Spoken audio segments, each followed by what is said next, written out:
আমরা আজকে একটি ইন্টারেস্টিং টপিক নিয়ে আলোচনা করব। সেটা হলো -1 কি মৌলিক সংখ্যা? আমরা জানি কোনো সংখ্যাকে মৌলিক হতে হলে তার দুখানা উৎপাদক লাগে, সেটা হচ্ছে সেই সংখ্যাটি নিজে এবং 1। আর আমরা দেখেছি যে -1 এর দুটি উৎপাদক হচ্ছে 1 এবং -1। তাহলে -1 কি মৌলিক সংখ্যা? আর -1 যদি মৌলিক সংখ্যা না হয় তাহলে কি মৌলিক সংখ্যা যে সংজ্ঞা বলেছি সেখানে কি কোনো ভুল আছে? এই পুরো বিষয়টি জানার জন্য ভিডিওটি প্রথম থেকে শেষ অবধি দেখতে থাকো। হ্যালো, আমি মুস্তাফিজুর রহমান, তোমরা দেখছো কি অফ ম্যাথস। কি অফ ম্যাথসে তোমাদের সকলকে স্বাগতম। চলো আজকের বিষয়টি আমরা আলোচনা করে নিই। দেখো, প্রথমে মৌলিক সংখ্যা হতে গেলে কি ক্রাইটেরিয়া লাগে? মৌলিক সংখ্যা আমরা বলেছি যে মৌলিক সংখ্যা হতে গেলে কী লাগে, যে সেই সংখ্যাটি নিজে এবং তার একটা উৎপাদক থাকতে হয়, সেটা কি 1। যেমন আমরা উদাহরণস্বরূপ যদি বলি 3, ওকে, দেখো 3-এর দুখানা উৎপাদক, সেটা হচ্ছে কি 1 এবং 3 নিজে, সুতরাং 3 একটা মৌলিক সংখ্যা। ওকে, এরকমভাবে তোমরা 5 সব সংখ্যায় তুমি মৌলিক পেয়ে যাবে। যেমন 4 কিন্তু মৌলিক নয়, কারণ কি 4-এর উৎপাদক হচ্ছে 1, আরেকটা হচ্ছে 2, আরেকটা হচ্ছে 4। দেখো 3খানা উৎপাদক হয়ে গেল, সুতরাং এটা মৌলিক সংখ্যা নয়।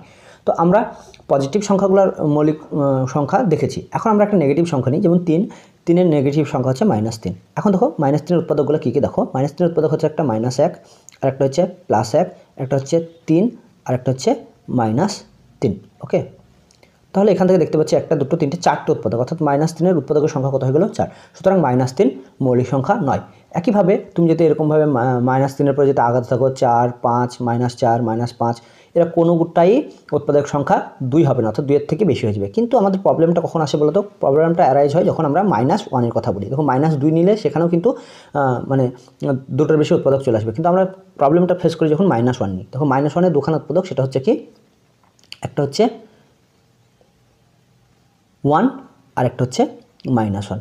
ওকে, এবার আমরা কনফিউশনে পড়ে যাই যে এখানে তো সংজ্ঞা স্যাটিসফাই করে যাচ্ছে যে এর দুটো উৎপাদক, তাহলে এটা কি মৌলিক সংখ্যা? না, এটা মৌলিক সংখ্যা নয়।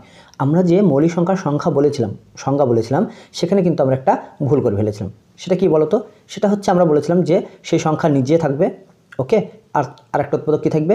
1। কিন্তু এখানে একটা জিনিস আমরা ভুল করে ফেলেছি, সেটা হচ্ছে খুব বড় মিস্টেক। সেটা হচ্ছে যে কোনো মৌলিক সংখ্যা জানবে সেটা কী হবে? সবসময় পজিটিভ হবে। এই কথাটা কিন্তু বলে দিতে হবে। ওকে, অর্থাৎ মৌলিক সংখ্যা কখনো নেগেটিভ হতে পারে না। অর্থাৎ সেই জন্য কিন্তু -1 এর দুটো উৎপাদক থাকার সত্ত্বেও এটা মৌলিক সংখ্যা হতে পারবে না। Thanks for watching. ভিডিওটি ভালো লাগলে অবশ্যই লাইক, শেয়ার, সাবস্ক্রাইব করে দিও। পাশে থাকা বেল আইকনটি প্রেস করে অল অপশন সিলেক্ট করে নিও।